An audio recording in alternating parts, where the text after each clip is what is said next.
तो दर्शकों, आने वाला जून का महीना हम सबके लिए कैसा रहेगा, क्या स्थिति बनेगी जिसका प्रभाव हमारे जीवन के प्रत्येक क्षेत्र में देखने को मिलेगा। फिर चाहे वो हमारा स्वास्थ्य क्यों ना हो, व्यवसाय, करियर, शिक्षा, प्रेम संबंध या विवाहित जीवन क्यों ना हो, तो इन सब को समझने के लिए ग्रहों की एनर्जी को समझना बहुत जरूरी है। तो इसी धार में हम समझेंगे कि जो ग्रह गोचर में परिवर्तन होने जा रहा है जून में, उसका क्या प्रभाव हमारे जीवन में देखने को मिलेगा। तो हमारी मासिक राशि फल देशी श्रृंखला में हम आज चर्चा करेंगे हमारी चौथी राशि कर्क राशि के बारे में। इससे पहले हमने 3 राशियों के बारे में अलग अलग वीडियो में बता चुके हैं और यदि आपका कोई मिस हो गया है तो प्लेलिस्ट में देख सकते हैं।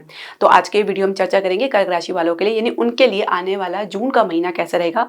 आप अपनी जन्म राशि या लगन के अनुसार देख सकते हैं। जो ग्रह गोचर की स्थिति बनने जा रही है वो इस प्रकार है कर्क राशि वालों के लिए। तो लगन में ही मंगल गोचर कर रहे हैं, इनकी अवस्था नीच की है। साथ में जो चंद्रमा है ये अपनी जो है गोचर की शुरुआत करने जा रही हैं। द्वितीय भाव में केतु गोचर कर रहे हैं और अष्टम भाव में राहु गोचर कर रहे हैं। जो शनि है आपके जो है नवम भाव भाग्य स्थान में गोचर कर रहे हैं। दशम भाव में शुक्र गोचर कर रहे हैं और एकादश भाव में बुध और सूर्य गोचर कर रहे हैं। बृहस्पति आपके जो है द्वादश भाव में गोचर कर रहे हैं। अब आप इसमें कुछ परिवर्तन देखेंगे, जैसे कि शुरुआत करेंगे बुध अपनी राशि परिवर्तन से, जो 6 जून को मिथुन राशि में प्रवेश कर जाएंगे, यानी द्वादश भाव में प्रवेश कर जाएंगे। यहाँ पर बृहस्पति के साथ इनकी युति रहेगी। मंगल जो है 7 जून को राशि परिवर्तन करेंगे, सिंह राशि में प्रवेश कर जाएंगे, यानी आपके द्वितीय भाव में आ जाएंगे और यहाँ पे केतु के साथ इनकी युति रहेगी। सूर्य जो है राशि परिवर्तन करेंगे 15 जून को, ये आ जाएंगे मिथुन राशि में, ये भी तो इनकी युति रहेगी बृहस्पति बुध के साथ। और जो बुध है फिर से राशि परिवर्तन करेंगे 22 जून को, ये कर्क राशि में आ जाएंगे, यानी आपके लगन में आ जाएंगे द्वादश भाव से निकलकर। शुक्र आखिरी में राशि परिवर्तन करेंगे 29 जून को, ये वृषभ राशि में आ जाएंगे अपनी ही राशि में और एकादश भाव में आ जाएंगे। तो ये जो आप परिवर्तन देखने जा रहे हैं जून के महीने में होगा। अब इसका प्रभाव समझने के लिए, पूरा विश्लेषण समझने के लिए हम आपके सामने जो भी तर्क रखेंगे या जो भी आपके सामने विश्लेषण रहेंगे उसका आधार पूरा ज्योतिषीय गणना ही होता है। तो दर्शकों, हरे कृष्णा, वैदिक एस्ट्रोकेद में आपका स्वागत है। मैं ज्योतिष आचार्य पूजा। तो शुरुआत करने से पहले मैं आपसे एक छोटा सा निवेदन करना चाहूंगी कि आप हमारे चैनल को सब्सक्राइब करें, बेल नोटिफिकेशन जरूर प्रेस करें। इसके अलावा आप हमारे चैनल को लाइक और शेयर जरूर करें। स्वास्थ्य की यदि हम बात करें तो देखिए, राहु अष्टम भाव में गोचर कर रहे हैं और केतु आपके द्वितीय भाव में गोचर कर रहे हैं। नीच के मंगल लगन में गोचर कर रहे हैं। तो कहीं ना कहीं वाणी प्रभावित होती नजर आ रही है। खान पान में लापरवाही देखी जा सकती है या कुछ न कुछ खान पान को लेकर कुछ एक्सपेरिमेंट करते नजर आ रहे हैं। और खासकर जब आपके जो मंगल है वो 7 जून को आपके द्वितीय भाव में प्रवेश कर जाएंगे, तो कहीं ना कहीं ये आपके स्वास्थ्य में विपरीत प्रभाव डाल सकता है। बीपी की समस्या या खासकर लो बीपी की समस्या देखी जा सकती है। इसके अलावा दांतों की समस्या और आंखों की समस्या भी देखी जा सकती है। कुल मिला के आप आपको अपनी सेहत का, खान पान का उचित ध्यान रखना है। पेट से संबंधित समस्या भी देखी जा सकती है, जिसके कारण कुछ संघर्ष की स्थिति देखी जा सकती है। तो जब खान पान आपका उचित रहेगा और अच्छे योगा आसन में अगर आप प्रैक्टिस करते हैं तो निश्चित तौर से छोटी मोटी समस्या को भी आप पार कर पाएंगे, अन्यथा ये समस्या थोड़ी लंबी खिंच सकती है। शिक्षा करियर की हम बात करें तो पंचम भाव के स्वामी लगन में गोचर कर रहे हैं। हालांकि लो एनर्जी से ग्रस्त रह सकते हैं, लेकिन जल्द ही आप अपनी एनर्जी में थोड़ा सा फ्लक्चुएशन देखेंगे। क्योंकि फ्लक्चुएशन इसलिए भी क्योंकि केतु के साथ मंगल अचानक फल देने में जो है सक्षम रहेंगे और कहीं ना कहीं कुछ आप परिणाम प्राप्त करने में या कुछ आप अपनी तरफ से कुछ आंकलन करने में जल्दबाजी कर सकते हैं। परिवार की तरफ से ना के बराबर सपोर्ट देखने को मिलेगा। कुछ काम आपको इंडिपेंडेंटली करना पड़ सकता है।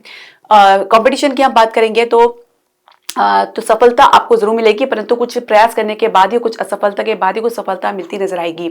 इसके अलावा कैंपस प्लेसमेंट में द्वितीय सप्ताह के बाद कुछ अच्छे आपको परिणाम देखने को मिलेगा। हालांकि शुरुआत तो काफी अच्छी आपको देखने को मिल सकती है, लेकिन अगर आप बेहतर परिणाम की अपेक्षा कर रहे हैं तो ये जो संभव हो पाएगा जून के अंत तक, यानी जब शुक्र आपके एकादश भाव में प्रवेश करेगा अपनी राशि में, तो एक लाभ की स्थिति बनती हुई नजर आ रही है।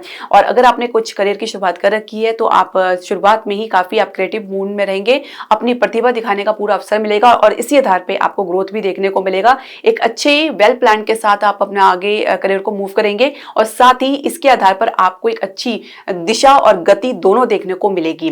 अब कार्य क्षेत्र का माहौल कैसा रहेगा, देखिए दशम भाव के स्वामी मंगल लगन में गोचर कर रहे हैं और जो दशम भाव में शुक्र गोचर कर रहे हैं। तो आप अपने आपको जितना भी वेल अप टू डेट या कुछ क्रिएटिव दिखाने का प्रयास कर रहे हैं तो कहीं ना कहीं लो एनर्जी से ग्रस्त रह सकते हैं। कुछ पुरानी टेक्निक पे काम करते नजर आ रहे हैं, तो इस पर भी आपको कुछ अच्छे से वर्क करना होगा।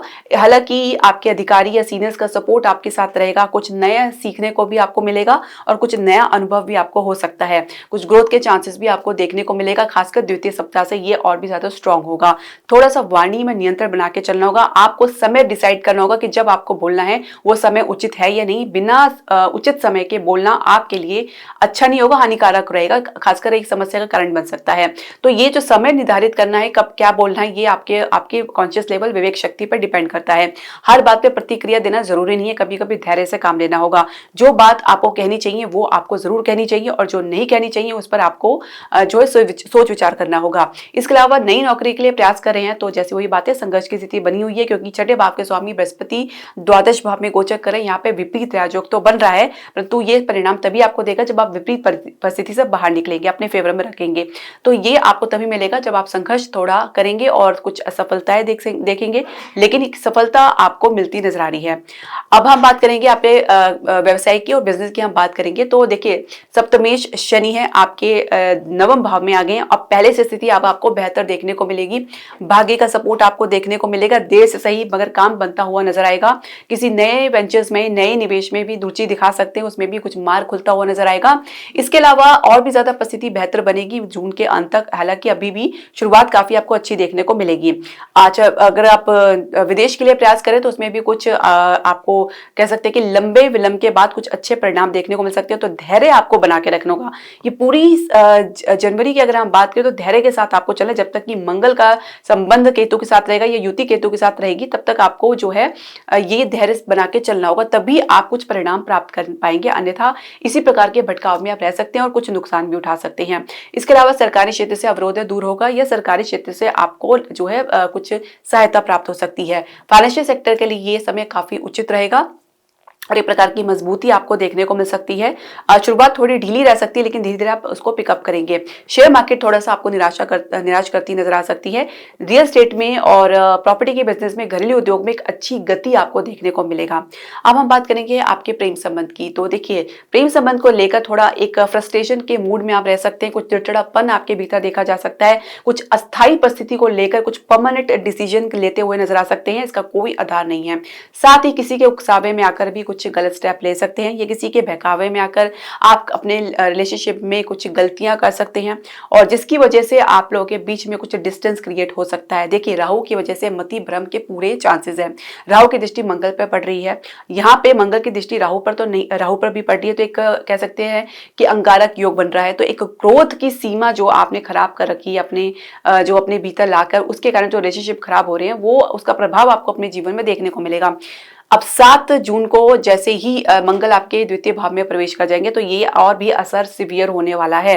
तो वही बात है कि बिना मतलब के प्रतिक्रिया देना, रिएक्शन देना या क्रोध दिखाना आपके लिए सिर्फ और सिर्फ मुसीबत का कारण बन सकता है। एक प्रकार से आप समझ लीजिए कि आपके प्रेम संबंध में अब कुछ चुनौतियां का समय शुरू होने जा रहा है, कुछ समय के लिए आपको सावधान रहना है।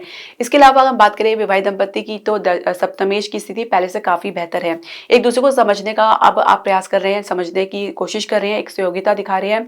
जो भी अटकलें बनी हुई थी, जो भी आपके जीवन में एक कमी बनी हुई थी, वो भी दूर होती नजर आ रही है, और कुछ समझदारी भी आप दिखाते हुए नजर आएंगे। कुछ लंबी दूरी की यात्रा का भी योग बन सकता है। संतान प्राप्ति के लिए कुछ कह सकते हैं कि कमजोर ही स्थिति बन रही है। हालांकि थोड़ा सा शुरुआत का आपके लिए फेवरेबल रह सकती है, लेकिन द्वितीय सप्ताह से थोड़ा ढीला रिस्पॉन्स आपको देखने को मिलेगा। कुछ ही संदर्भ समझेंगे। संतान में भी अगर आपकी पहले से संतान है तो कुछ असंतोष आपको अपने संतान के कारण देखने को मिल सकता है।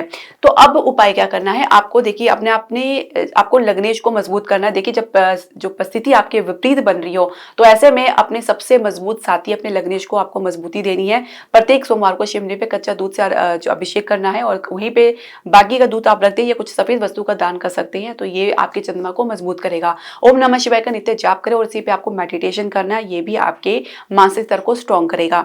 इसके अलावा राहु केतु की दशा चल रही है, उससे पीड़ित है, तो उसके लिए आप गली के कुत्ते को भोजन या चिड़ियों को अन्न या दाना खिला सकते हैं।